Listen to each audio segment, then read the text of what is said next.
दात दुखताय किंवा दात नसल्यास दात बसवायचे आहे? काळजी करू नका. सर्व अत्याधुनिक सुविधेसह सुसज्ज असलेल्या डॉक्टर घोरपडे यांच्या दातांच्या दवाखान्याला आताच भेट द्या. आमच्याकडे सर्व सुविधा उपलब्ध. पत्ता LIC office road, Pawde hospital जवळ, वरुड. मागील 5 दिवसांपासून ज्या उपोषणाचा कव्हरेज मी तुम्हाला दाखवत आहो, वारंवार ज्या बातम्या तुमच्यापर्यंत पोहोचवत आहो, तो मुद्दा नेमका काय आहे, जो उपोषण करताय त्याची मागणी काय आहे आणि याच्यामध्ये कितपत सत्यता आहे, हे सर्व प्रकरण आजच्या व्हिडिओमध्ये आपण समजून घेऊ. आज या उपोषणाचा 6वा दिवस आहे. मात्र अजून पण उपोषण करता जो युवक आहे दीक्षित वानखडे, तो न्यायाच्या प्रतीक्षेत आहे.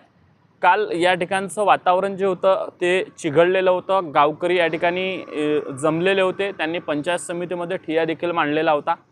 अधिकाऱ्यांनी देखील या ठिकाणी येऊन चर्चा केली. मात्र हे प्रकरण नेमकं काय आहे मी तुम्हाला सांगणार आहे. दीक्षित वानखडे हा युवक, शिक्षित युवक, जामगाव येथील आहे, वरुड तालुक्यातील.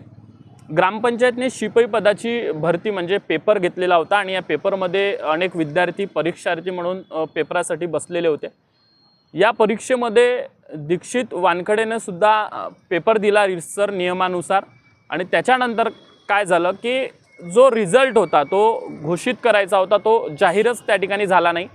आणि त्याची तक्रार असा ती परीक्षामध्ये काहीतरी घोळ झाला असावा, पेपर फुटला असावा, अशी प्रतिक्रिया सरपंचांनी असं त्या ठिकाणी मत मांडलं. आणि त्याच्यानंतर दीक्षित सतत त्याचा पाठपुरावा करत गेला आणि दीक्षितला कळलं की आपल्यासोबत जे आहे अन्याय झालेला आहे, आपल्या विरुद्ध म्हणजे पेपर फुटीची हे झालेली होती ना, तक्रार केली होती याच्या विरोधात. आणि नंतर जे आहे दीक्षित एकूण 18 महिनेचा जो तो प्रवास होता त्याचा, तो सतत अमरावती, वरुड, BDO यांच्याकडे येत होता, अमरावती जात होता न्यायासाठी.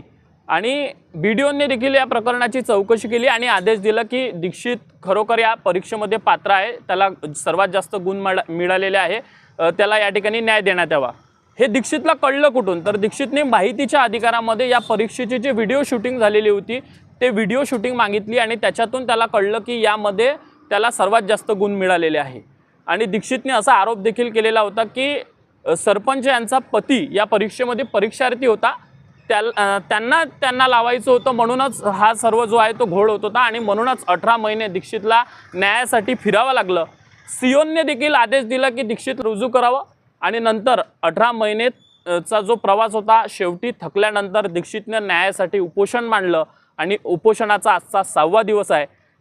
या सर्व उपोषणाच्या दरम्यान अधिकाऱ्यांचंही एकच मत आहे की दीक्षितची जी बाजू आहे ती सत्य आहे आणि त्याला खरोखर न्याय मिळाला पाहिजे. आम्ही देखील त्याच्या बाजूने आहे. सचिवांचं देखील म्हणणं आहे ग्रामपंचायतचं की दीक्षितची बाजू खरोखर खरी आहे, त्याला न्याय मिळाला पाहिजे. मात्र एका सरपंचांच्या सहीमुळं 6 दिवस तो मागील 5 दिवसांपासून उपाशी आहे, त्याच्या घरचे देखील उपाशी आहे आणि त्याच्या मागं गावातील 200 ते 300 नागरिक या ठिकाणी सतत 5 दिवसांपासून या ठिकाणी हे करत आहे. मात्र एका सरपंचाच्या सहीमुळं विद्यमान आमदार देखील या ठिकाणी येऊन गेले, त्यांनासुद्धा त्या सरपंचांनी होकार दिला नाही दिला.